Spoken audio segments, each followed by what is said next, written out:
स्वागत है आप सभी का एजुकेशन ऑफ आयुर्वेदा में। वीडियो के इस सेक्शन में बात करेंगे डी फार्मा फाइनल ईयर के मॉडल पेपर के बारे में। तो जो डी फार्मा फाइनल ईयर के जो स्टूडेंट हैं उनको पता है कि मैंने आपके फर्स्ट पेपर का मॉडल पेपर दे दिया है जो कि रस शास्त्र और भेषज कल्पना के ऊपर बेस्ड था। तो रस शास्त्र और भेषज कल्पना जो फर्स्ट पेपर का मॉडल पेपर था, मैंने अपने चैनल के माध्यम से आपको जो भी उसमें क्वेश्चन एग्जाम में आने की संभावना थी मेरे द्वारा वो मॉडल पेपर तैयार किया गया था और मैंने कोशिश किया था कि बहुत सारे टॉपिक जो हैं आपके सब्जेक्ट के उसमें टच हो जाएं और सारी चीज़ों को मैंने स्टेप बाय स्टेप समझाने का प्रयास किया था। तो उसी क्रम में मैं आपके सामने आपके सेकेंड पेपर के मॉडल पेपर को लेकर के आया हूं। तो सेकेंड पेपर जो फाइनल ईयर के स्टूडेंट हैं उनका सेकेंड पेपर है रुग्ण परिचर्या और व्यवहार आयुर्वेद। तो इस वीडियो में बात करेंगे आपके मॉडल पेपर जो सेकंड पेपर है, सेकंड पेपर के मॉडल पेपर के ऊपर जो कि रुग्ण परिचर्या और व्यवहार आयुर्वेद का है। और डायरेक्टली टॉपिक की ओर चलते हैं, देखते हैं कि कौन कौन से क्वेश्चन मैंने आपके लिए मेंशन किए। तो मैं इस वीडियो में आपको कुछ अलग तरीके से प्रयास कर रहा हूं क्वेश्चन को समझाने से, ताकि आपको दिक्कत ना हो और अच्छी तरह से सारी चीजें समझ में आ जाए। तो आज इस वीडियो में रुग्ण परिचर्या और व्यवहार आयुर्वेद का जो सब्जेक्ट है फाइनल ईयर का, उसमें एक एक क्वेश्चन को मैं अच्छी तरह से समझाऊंगा और ताकि आपको दिक्कत ना हो आंसर लिखने में। तो मैंने सबसे पहले एक क्वेश्चन यहाँ पे लिखा, सैंपल पेपर आपको मिल गया, मॉडल पेपर मिल गया, तो उसमें आपको पता चल गया होगा कि हर क्वेश्चन पेपर में 7 प्रश्न आते हैं जिसमें से 5 करने होते हैं। सभी के आंसर के जो मार्क हैं वो बराबर होते हैं। 20 नंबर के जो क्वेश्चन है वो एग्जाम में आते हैं, हर क्वेश्चन 20-20 नंबर के होते हैं, तो 100 नंबर का आपका एग्जाम होना है। तो पहला क्वेश्चन मैंने यहाँ पे लिखा है, परिचारक के गुण और कर्तव्यों का विस्तार से वर्णन कीजिए। तो सबसे पहले यहाँ पे जान लेते हैं परिचारक किसे कहते हैं। तो जो फार्मासिस्ट हैं उन्हें ही हम परिचारक कहते हैं। तो परिचारक के गुण और कर्तव्यों का विस्तार से वर्णन कीजिए। तो अगर इस क्वेश्चन का आंसर आपको लिखना है एग्जाम में, अगर ये प्रश्न आ जाता है और इसका उत्तर आपको देना है, तो सबसे पहले हम स्टार्ट करेंगे परिचारक से कि परिचारक कौन है। तो सबसे पहले तो आप हेडिंग दे सकते हो इसमें, परिचारक। तो परिचारक कौन है, तो आप सबसे पहले यही लिखेंगे कि परिचारक अस्पताल में कार्यरत वह व्यक्ति है जो आयुर्वेदिक औषधियों या दवाओं से रिलेटेड कार्य को करता है और जो भी दवाएं हॉस्पिटल के अलग अलग वार्ड में मरीजों की आवश्यकताओं के अनुसार पहुंचाई जानी होती है, वो सारे कार्य जो है परिचारक करता है। और परिचारक को आपातकालीन स्थिति में कभी कभार चिकित्सक के साथ कार्य करने का भी अनुभव प्राप्त होता है, चिकित्सक के साथ कार्य करना होता है। तो यह चिकित्सक के सहायक व्यक्ति के रूप में भी कार्य करता है। अब बात आती है परिचारक के गुण। परिचारक के गुण क्या क्या होते हैं, तो थियरी में जब आप पढ़े तो परिचारक के गुण आप अपने हिसाब से लिख सकते हो परिचारक के गुण क्या क्या होते हैं। तो सबसे पहले जो परिचारक के गुण होते हैं, परिचारक हमेशा धैर्यवान होना चाहिए, उतावला नहीं होना चाहिए, ज्यादा उत्सुक व्यक्ति नहीं होना चाहिए। परिचारक में जो गुण है वो उतावलेपन का नहीं होना है, वो ईमानदार होना चाहिए, हमेशा समय का पाबंद होना चाहिए, साफ सफाई का विशेष ध्यान रखने वाला होना चाहिए और सभी बातों को गंभीरता से जानने वाला होना चाहिए। तो ये सारी चीजें जो हैं आप इसमें लिख सकते हो परिचारक के गुण में। उसी तरह से परिचारक के कर्तव्यों का विस्तार से वर्णन कीजिए। अभी जैसे ही मैंने परिचारक स्टार्ट किया तो इसमें मैंने बताया कि परिचारक क्या क्या काम करता है। तो जो अस्पताल है या आतुरालय है उसमें औषधि जो विभाग है वहां पे इसका मेन काम होता है, मेन दायित्व होता है। कहाँ कौन कौन सी फार्मेसी में दवाइयां हैं फिलहाल में, कितने वार्ड में किस दवाई की ज्यादा मांग है और कितनी दवाइयां हमारे फार्मेसी में हैं, उसका रखरखाव और उनको ऑर्डर लगाना, उनको मांगना, हॉस्पिटल में उसकी आपूर्ति कराना और उनको व्यवस्थित तरीके से रखना। कौन सी दवा एक्सपायर हो गई है, कौन सी दवा अभी फिलहाल में एक्सपायर होने वाली है, इन तरह की जानकारी को सब विस्तृत तरीके से रखना ये परिचारक का कर्तव्य होता है। इसके अलावा अगर डॉक्टर दवा पेशेंट को लिख करके देता है कि आप फार्मेसी से जाके ले लीजिए, तो एक जो परिचारक होता है उस दवा को समझने और समझाने का भी ज्ञान उसके पास होना चाहिए, दवा किस लिए प्रयोग में ली जाती है। अगर चिकित्सक ने किसी कारणवश नहीं बताया, तो ये जानकारी अगर आपको है तो आप पेशेंट को बताइए। यहां तक कि आपको पेशेंट को ये भी बताना है कि कौन सी दवा कितने टाइम खानी है, ये सारी जानकारी आपको होनी चाहिए। तो इस क्वेश्चन के आंसर में ये सारी चीजें आप लिख सकते हो प्रॉपर सही तरीके से। अगर ये जितनी भी चीजें बताई जा रही है, अगर अपनी भाषा का प्रयोग करके आपने इसको अच्छी तरह से लिख दिया तो आपको 20 नंबर मिलने हैं। अभी चलिए देखते हैं कि जो सेकंड क्वेश्चन है वो कौन सा है। तो चलिए देखते हैं दूसरा प्रश्न क्या है। तो दूसरा जो क्वेश्चन है वो मैं पढ़ देता हूं एक बार आपके लिए। तो दूसरा जो प्रश्न है वो है, शैया को तैयार करने की सभी आवश्यक बातों का वर्णन करें। शैया को तैयार करने की सभी आवश्यक बातों का वर्णन करते हुए विभिन्न प्रकार की शैयाओं का उल्लेख कीजिए। तो क्वेश्चन आपको समझ में आ गया होगा, नहीं भी समझ में आया होगा तो मैं समझा देता हूं आपको कि शैया को तैयार करने की सभी आवश्यकता। तो सबसे पहले शैया किसे कहते हैं? शैया मतलब कि जो बेड होता है उसे ही हिंदी में हम शैया कहते हैं। तो हॉस्पिटल में जितने भी बेड हैं पेशेंट को सुविधा देने के लिए, पेशेंट को आराम देने के लिए ही लगाए गए होते हैं। और जैसे कि आपको पता होगा, जितना ज्यादा बेड रेस्ट डॉक्टर कहता है पेशेंट को करने के लिए, तो बेड रेस्ट लेने के लिए कहने का डायरेक्टली मतलब वही होता है कि जितना ज्यादा बेड रेस्ट करेंगे उतनी जल्दी से जो चोट है या घाव है या जो भी चीजें दिक्कत है शरीर में वो जल्दी ठीक होती है। तो इसलिए शैया प्रबंधन एक बहुत ही अहम भूमिका निभाता है पेशेंट को सही करने के लिए, बीमारी से निजात दिलाने के लिए। तो सबसे पहले जान लेते हैं शैया किसे कहते हैं। तो आप सिंपली इसको लिख सकते हैं, आतुरालय कक्ष में मरीज को विश्राम कराने के लिए एक निश्चित आयाम प्रदान किया जाता है जिसके द्वारा, उसे ही शैया कहते हैं। या शैया उसे कहते हैं जिसपे मरीज विश्राम करता है, उसे शैया कहा जाता है। जिसको हम मैंने यहाँ पे बेड लिखा हुआ है तो बेड को ही शैया कहते हैं। तो शैया को तैयार करने की सभी आवश्यक बातों का वर्णन करें। तो सबसे पहले तो दिमाग में ये रखना है कि शैया जो है किस लिए पेशेंट को प्रोवाइड किया जाता है। तो जो क्रिटिकल कंडीशन है जिनको वार्ड में शिफ्ट करना है या कुछ देर के लिए वार्ड में एडमिट करना है या कुछ दिनों के लिए वार्ड में एडमिट करके ट्रीटमेंट करना है, तो उन्हीं को शैया प्रोवाइड की जाती है, मतलब कि बेड दिया जाता है। अब दूसरी बात आते हैं जो कि इंपॉर्टेंट है। तो सबसे पहले तो आपको मैंने बता दिया शैया बेड को कहते हैं, और इसमें पहली चीज बताई शैया प्रबंधन में कि बेड जो है उन्हीं को प्रोवाइड करना है जिनको उनकी जरूरत है, जिनको लंबा ट्रीटमेंट कराना है या बेड की जरूरत है उनको, क्योंकि वो अचलस्त है या चल फिर नहीं पा रहे हैं तो उनको बेड की जरूरत है। तो इस तरह से जो जिनको जरूरत है बेड की उन्हें ही प्रोवाइड की जाती है, बात दिमाग में रखनी है। दूसरी चीज कि किस तरह का पेशेंट है, ये चीज आपके दिमाग में रखना है और उसके हिसाब से हमें बिस्तर तैयार करना है। तो पेशेंट किस हिसाब का है, मतलब कि अगर पेशेंट को पीठ वाले हिस्से में ज्यादा गंभीर बीमारी है, गंभीर समस्या है, तो उसका जो बिस्तर आप तैयार कर रहे हो उसको इस हिसाब से तैयार करना है कि ज्यादा सख्त ना हो और पेशेंट को दिक्कत ना हो। क्योंकि अगर पेशेंट को दिक्कत होगी तो वह प्रॉपर नींद नहीं ले पाएगा और उसे नींद नहीं आएगी तो जल्दी वो ठीक नहीं होगा। ये चीज भी ध्यान में रखना है। दूसरी चीज, अगर पेशेंट किसी आघात से पीड़ित है या किसी तरह की चोट लगी है या किसी तरह से वो जल गया है, तो उसकी जो शैया है उसके हिसाब से ही तैयार करना है। तो यहाँ पे शैया को तैयार करने की सभी आवश्यक बातें, तो ये सब आप इंपॉर्टेंट जो बातें हैं, जो आवश्यक बातें हैं शैया को तैयार करने की, उसके अंडर में आप लिखोगे। फिर उसी तरह से विभिन्न प्रकार की शैयाओं का उल्लेख करें। तो जैसा कि मैंने बताया कि शैया तैयार करने की जो आवश्यक बातें वो मरीज के ऊपर डिपेंडेबल होता है कि आप जो मरीज वार्ड में आ रहा है उसको किस हिसाब से बेड प्रोवाइड करोगे, उसके दशा को देख करके आप बिस्तर बनाओगे और उस तरह का बिस्तर आप तैयार करोगे जिससे उसके शरीर में दिक्कत ना हो और आसानी से वो नींद ले सके और जल्दी वो ठीक हो जाए। तो ये बात हो गई।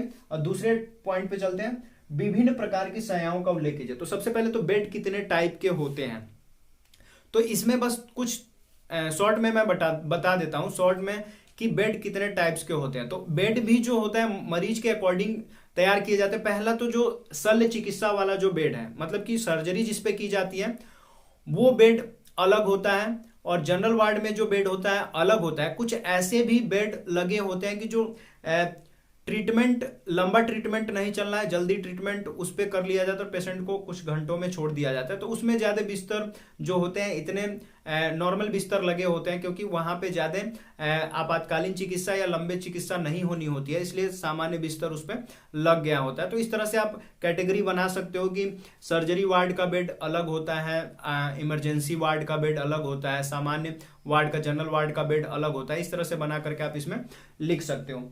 तो ये तो रहा दूसरा क्वेश्चन। चलिए अब इसी के साथ हम तीसरा प्रश्न भी देख लेते हैं। तीसरा प्रश्न क्या है? तो तीसरा प्रश्न है, रोगी विवरण पत्र की पूर्ति, रोगी के विषय में रिपोर्ट लिखना तथा रिपोर्ट बनाने की प्रक्रिया का विस्तार पूर्वक वर्णन करें। तो इसमें अगर देखें तो एक ही प्रश्न में तीन चीजें पूछ रहा है। पहला तो रोगी विवरण पत्र की पूर्ति, रोगी विवरण पत्र की पूर्ति। दूसरी चीज पूछ रहा है कि रोगी के विषय में रिपोर्ट लिखना, और तीसरा पूछ रहा है रिपोर्ट बनाने की प्रक्रिया का विस्तार पूर्वक वर्णन कीजिए। तो सबसे पहले पॉइंट से हम स्टार्ट करते हैं, रोगी विवरण पत्र की पूर्ति। तो सबसे पहले तो जानते हैं रोगी विवरण पत्र है क्या। तो यहाँ पे इस क्वेश्चन के आंसर में आपको सबसे पहले हेडिंग का ज्यादा ध्यान देना है। तो सबसे पहले आप हेडिंग डाल दीजिएगा रोगी विवरण पत्र की पूर्ति, यहाँ पे लिख दीजिएगा। तो इसमें आप ये लिखिएगा रोगी विवरण पत्र क्या है। तो आप ये लिखिएगा रोगी विवरण पत्र वह पत्र है जिसमें रोगी के सामान्य जानकारी को भरा जाता है, जैसे रोगी का नाम क्या है, रोगी किस वार्ड में शिफ्ट है, रोगी की उम्र क्या है, रोगी का एड्रेस क्या है, किस बीमारी का ट्रीटमेंट ये करा रहा है, इससे पहले अगर इसने ट्रीटमेंट कहीं कराई है तो वो भी यहाँ पे मेंशन होना चाहिए, रोगी को किस दिन और किस डेट पे वार्ड में शिफ्ट किया गया है, किस बेड को रोगी के ट्रीटमेंट के लिए प्रोवाइड किया गया है। ये सारी चीजें आपको रोगी विवरण पत्र में भरनी होती है। तो ये जानकारी आप इसमें लिख देंगे, और एक सैंपल भी आप रोगी विवरण पत्र का यहाँ पे बना दीजिएगा, एक नमूना बना दीजिएगा जिसमें रोगी की आप पूरा विवरण भरने के लिए जो बातें मैंने बताई हैं, जो भी चीजें बताई हैं, आप उसमें मेंशन कर दीजिएगा। उसी तरह से रोगी के विषय में रिपोर्ट लिखना। तो रोगी के विषय में रिपोर्ट लिखना मतलब पेशेंट रिपोर्ट आप कैसे लिखोगे। तो पेशेंट रिपोर्ट का मतलब यही कि जब रोगी को एडमिट किया जाता है या हॉस्पिटल में रोगी आता है तो एक रिपोर्ट तैयार करनी होती है जिसमें उसकी बीमारी से रिलेटेड कुछ डाटा आपको उसमें लिखना होता है। तो सबसे पहले तो आप उसमें लिखेंगे रोगी रिपोर्ट, हेडिंग करोगे रोगी के विषय में रिपोर्ट लिखना, ये हेडिंग हो जाएगा। तो इसमें आप लिखिएगा कि रोगी के विषय में रिपोर्ट लिखने के लिए कुछ बातें ध्यान देनी आवश्यक होती हैं। उसके बाद से पॉइंट वाइज आप लिख सकते हो कि रोगी को कौन सी बीमारी है, रोगी को कितने दिन से ट्रीटमेंट चल रहा है, रोगी ने कहीं अगर ट्रीटमेंट कराया है तो किस तरह का ट्रीटमेंट लिया है और किस तरह की दवाइयां इसने खाई हुई हैं और अभी इसको कितना आराम है या इस समय किस अवस्था में ये है और आराम की जो अवस्था है किस तरह से कितने दिनों से इसका इलाज चल रहा था और किस तरह की इलाज इसने कराया हुआ है, ये सारी चीजें आप इसमें लिखिएगा। तो इस तरह का एक रिपोर्ट आप तैयार कर दीजिएगा। और फिर उसके बाद से कह रहा है रिपोर्ट बनाने की प्रक्रिया का विस्तार पूर्वक वर्णन करना। अब यहाँ पर रिपोर्ट बनाने की प्रक्रिया है क्या, रिपोर्ट बनाने की प्रक्रिया, तो रिपोर्ट किस तरह से तैयार किया जाता है। तो रिपोर्ट का मतलब डायरेक्टली आप कुछ क्वेश्चन जो होते हैं वो पेशेंट से पूछ करके भी रिपोर्ट तैयार कर सकते हैं, पेशेंट के जो गार्जियन है उससे आप पूछ करके रिपोर्ट तैयार कर सकते हो। जैसे गार्जियन से अगर इंक्वायरी करनी है तो मतलब कुछ ऐसी गंभीर बीमारी है जो कि बस गार्जियन को पता है, पेशेंट को नहीं पता है, तो आप डायरेक्टली गार्जियन से पूछ करके रिपोर्ट तैयार कर सकते हो। दूसरी चीज, अगर कोई गंभीर समस्या नहीं है, पेशेंट को अपनी बीमारी के बारे में प्रॉपर जानकारी है, तो पेशेंट से ही पूछ करके आप एक रिपोर्ट तैयार कर सकते हो जिसमें उसके बीमारी से रिलेटेड वो सारी जानकारी होगी जिसके ऊपर जो डॉक्टर इलाज करेंगे उनको काम करना है, उस बीमारी के ऊपर काम करना है, उस बीमारी से इलाज जो संबंधित इलाज है उसके ऊपर काम करना है। तो ये सारी इंफॉर्मेशन इसमें होगी। तो चलिए देख लेते हैं जो चौथा प्रश्न है वो कौन सा है। तो चौथा प्रश्न है रुग्णालय में रोगियों के भर्ती के नियम, रोगियों से भेंट करने वालों के लिए रुग्ण कक्ष में प्रवेश के नियम पर विस्तृत वर्णन करना है। तो क्वेश्चन बहुत आसान है, अगर ध्यान से पढ़ेंगे तो आंसर आपके दिमाग में आ गया होगा। चलिए देख लेते हैं आंसर किस तरह से लिखते हैं, उत्तर किस तरह से आपको इसका देना है। तो रुग्णालय क्या है, आप आतुरालय कहिए, अस्पताल कहिए, हॉस्पिटल कहिए, रुग्णालय की कहिए, सारी चीजें एक ही है। तो रुग्णालय का मतलब जहां पे रोगियों का इलाज कराया जाता है। तो रुग्णालय में रोगियों के भर्ती के नियम, तो अगर हॉस्पिटल में पेशेंट को भर्ती कराया जाता है तो किस कौन कौन से नियम होते हैं। तो अगर देखें तो अगर अस्थाई हॉस्पिटल है, मतलब कि खुद का अगर हॉस्पिटल है, प्राइवेट जिसको कहते हैं, तो प्राइवेट अगर हॉस्पिटल है तो उसमें वहाँ के जो जो भी नियम है वो उस अस्पताल द्वारा बनाए गए होते हैं, और गवर्नमेंट के जो नियम होते हैं वो सरकार के द्वारा बनाए जाते हैं, सरकारी हॉस्पिटल के जो नियम है। तो सभी नियम को फॉलो करना, वहाँ पे जिस परिचारक की ड्यूटी लगी है या जो भी चिकित्सक हैं या जो नर्सेज हैं उनकी ड्यूटी लगी है, तो उनको उस नियम को फॉलो करना और मरीज से उस नियम को पालन करवाना, ये सारी जिम्मेदारी आप ही की होती है। तो रुग्णालय में रोगियों को भर्ती करने के नियम, तो हेडिंग भी आप इसी तरह से डाल सकते हो, रुग्णालय में रोगियों के भर्ती करने के नियम। तो कौन कौन से नियम है जिसके अंडर में हम रोगी को भर्ती करा सकते हैं। तो सिंपल सी बात है, आप कभी भी हॉस्पिटल में अगर ट्रीटमेंट कराने गए होंगे तो इस क्वेश्चन का आंसर लिखने में या इस पॉइंट को लिखने में आपको झिझक या दिक्कत नहीं होगी, क्योंकि जो ही आप हॉस्पिटल में एंटर करते हो तभी आपको पता चल जाता है कि किस हिसाब से यहाँ पे कौन से नियम हैं। सबसे पहला, अगर आप प्राइवेट हॉस्पिटल में भी जाते हो या गवर्नमेंट हॉस्पिटल में जाते हो तो सबसे पहली जो जरूरत होती है वो होती है पर्ची। तो पर्ची ये जिसमें आप पेशेंट का डाटा मेंशन करते हो, जिसके लिए आपको कुछ फीस पे करनी होती है, और उसमें आपको पेशेंट का नाम, एड्रेस, एज और किस तरह की प्रॉब्लम है ये बतानी होती है। तो अगर आप किसी मल्टीपर्पज हॉस्पिटल में चले जाते हो जहाँ पे बहुत सारी सुविधाएं हैं, या किसी गवर्नमेंट हॉस्पिटल में जाते हो तो वहाँ पे जो ही आप बताते हो कि मुझे इस तरह की समस्या है, तो वहाँ पे वो वार्ड बता देते कि इस वार्ड में ये डॉक्टर बैठे हैं, कमरा नंबर इतने में डॉक्टर हैं, वहाँ पे आप जाके इलाज करा लीजिएगा। तो इस तरह का नियम है। और दूसरी चीज, अगर पेशेंट को एडमिट लेना है तो एडमिट लेने के लिए आपको पेशेंट के जो पहले ट्रीटमेंट चल रहे थे या ट्रीटमेंट करा रहे थे तो कुछ जांचें होती हैं जो डॉक्टर द्वारा कराई जाती हैं, और जांच करने के बाद से डॉक्टर जो है सारी डिटेल पढ़ता है। उसके बाद से उसे अगर ये फील होता है कि नहीं पेशेंट को यहीं पे रख करके एडमिट कराना है, तो वो अभिभावक से सहमति लेता है। उसके बाद से कुछ डॉक्यूमेंटेशन होते हैं जिसमें जो भी गार्जियन है और पेशेंट है उनके सिग्नेचर लगते हैं। उसके बाद से पेशेंट को डायरेक्टली वार्ड में शिफ्ट कर दिया जाता है, एडमिट कर लिया जाता है। तो ये तो हो गई सामान्य सी बात, चाहे प्राइवेट में हो चाहे हॉस्पिटल गवर्नमेंट हॉस्पिटल में हो। दूसरी चीज, रोगियों से भेंट करने वालों के लिए रुग्ण कक्ष में प्रवेश के नियम में विस्तृत वर्णन करें। तो आप भी कभी हॉस्पिटल में गए होंगे, तो कोई भी पेशेंट आपका अगर रिलेटिव ही हो तो आप जब उससे मिलने के लिए जाते हो तो जो ही आप वार्ड में एंटर करते हो तो कुछ स्लोगन टाइप के या कुछ चीजें दीवार पे लिखी मिल जाती हैं कि यहाँ पे शोरगुल न करें, शांति बनाए रखें, भीड़ इकट्ठा न करें। तो ये सारी चीजें भी आप यहाँ पे लिख सकते हो, क्योंकि रोगियों से मिलने के जो नियम है, सामान्य नियम यही है कि कभी भी हम पेशेंट से मिलने जाते हैं तो हॉस्पिटल के अलग अलग नियम है। अगर आईसीयू में जाओगे तो अलग नियम है, आईसीयू में वैसे भी डॉक्टर के बिना परमिशन के नहीं कोई जा सकता है, और एक व्यक्ति को जब पेशेंट जो है होश में बात करने लायक है तभी जा सकता है। तो ये सारी चीजें होती हैं। लेकिन जनरल वार्ड है या इमरजेंसी वार्ड है, उसमें अगर पेशेंट से मिलने जाना है तो 2 या 3 से अधिक जो व्यक्ति है नहीं जाएंगे, वहां पे अनावश्यक भीड़ नहीं लगाएंगे, शोरगुल नहीं करेंगे, नहीं तो दूसरे पेशेंट जो है वो डिस्टर्ब होंगे। तो ये सारी जो सामान्य बातें हैं इस प्रश्न के आंसर में आपको लिखना है, इस प्रश्न के उत्तर में आपको लिखना है। तो ये सामान्य सा प्रश्न है और इसका उत्तर लिखने में आपको ज्यादा दिक्कत नहीं होने वाली है, तो आसानी से आप इसका आंसर लिख सकते हो। चलिए चलते हैं, देखते हैं कि 5वां जो प्रश्न है वो कौन सा है, और इस मॉडल पेपर में वो अंतिम प्रश्न है, 5वां प्रश्न, जिसको मैं आपको बताऊंगा। क्योंकि मैं पहले ही बता चुका हूं, हर क्वेश्चन पेपर में आपको 7 प्रश्न दिए होते हैं जिसमें से 5 का आंसर आपको देना होता है। तो मैं 5 प्रश्न आपको बता रहा हूं और बहुत ही सटीक जो प्रश्न है वो बता रहा हूं, उसके उत्तर भी बहुत अच्छी तरीके से समझा रहा हूं। इतना समझने के बावजूद भी अगर अपने मन से आप अगर आंसर नहीं लिख पाते हो तो फिर बहुत ही दिक्कत है और आपको फिर पढ़ाई करने का कोई फायदा नहीं है। तो चलिए लास्ट प्रश्न देख लेते हैं कौन सा है। 5वां प्रश्न और अंतिम प्रश्न है इस मॉडल पेपर का, देख लेते हैं। तो इसमें मेंशन है, चावल का माड़, रोगी का पात्र तथा रोगी के भोजन की देखभाल के संबंध में सविस्तार वर्णन करना है। तो यहाँ पे एक टॉपिक अलग निकल के आ रहा है, चावल का माड़।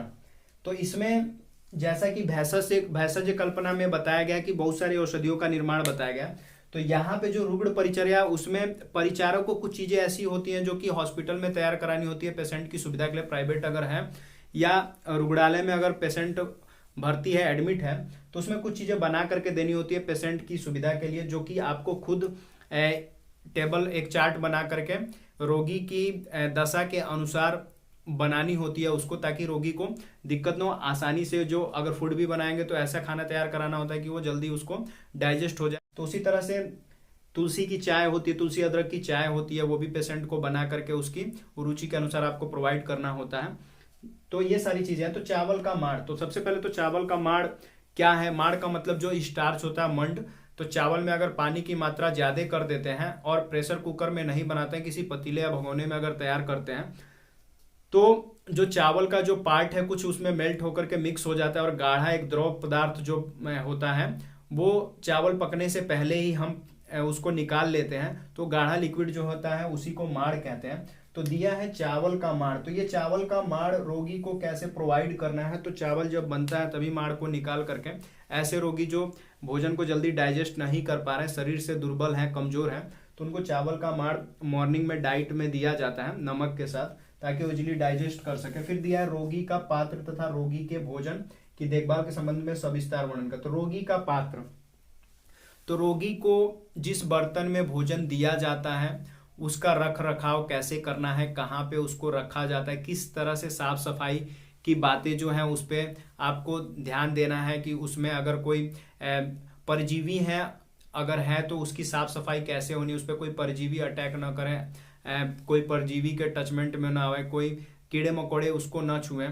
तो इस तरह से उसकी साफ सफाई का ध्यान रखना है, ताकि अगर पेशेंट उसमें खाना खाता है तो उसको कोई संक्रमण ना हो, तो उसके साफ सफाई का ध्यान देना है। ये सारी चीजें आपको इसमें लिखनी है।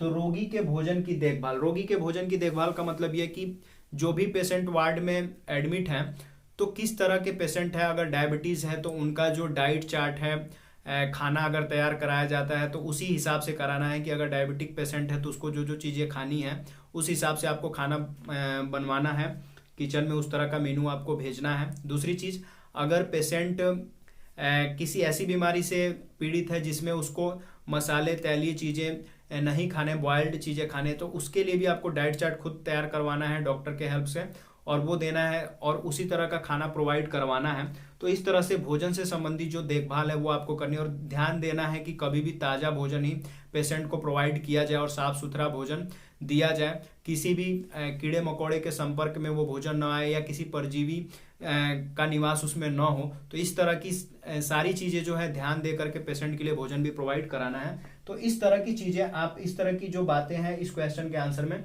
लिख सकते हैं। अगर आप इस मॉडल पेपर को अगर ध्यान से देखे होंगे तो आपको कुछ चीजें समझ में आ गई होंगी कि रुग्ण परिचर्या और व्यवहार आयुर्वेद का जो सब्जेक्ट है उसमें ज्यादातर बीमारियों के ऊपर परिचारक के जो काम है, और व्यवहार में जो आयुर्वेद या जो इलाज व्यवहारिक रूप से जो काम में लिया जा रहा है फार्मासिस्टों के द्वारा, उसी से रिलेटेड क्वेश्चन पूछे जाते हैं। अभी पांचों प्रश्न मैंने इस हिसाब से तैयार किए हैं कि लगभग आपका 70 से 80% जो सिलेबस है टच हो चुका है इसमें। वीडियो में लास्ट तक बने रहने के लिए आप सभी का बहुत बहुत धन्यवाद। टॉपिक में जो भी क्वेश्चन, वीडियो में जो भी क्वेश्चन बताए गए हैं, अगर उसमें कुछ कंफ्यूजन है, कुछ चीजें नहीं समझ में आई, तो आप कमेंट बॉक्स में लिखे, मैं उसको फिर से समझाने का प्रयास करूंगा।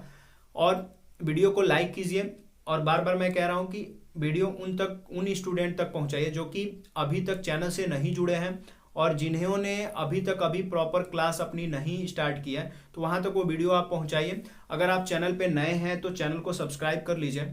वीडियो अच्छी लगती है तो लाइक कीजिए, दूसरों तक पहुंचाने के लिए शेयर कीजिए। बहुत बहुत धन्यवाद।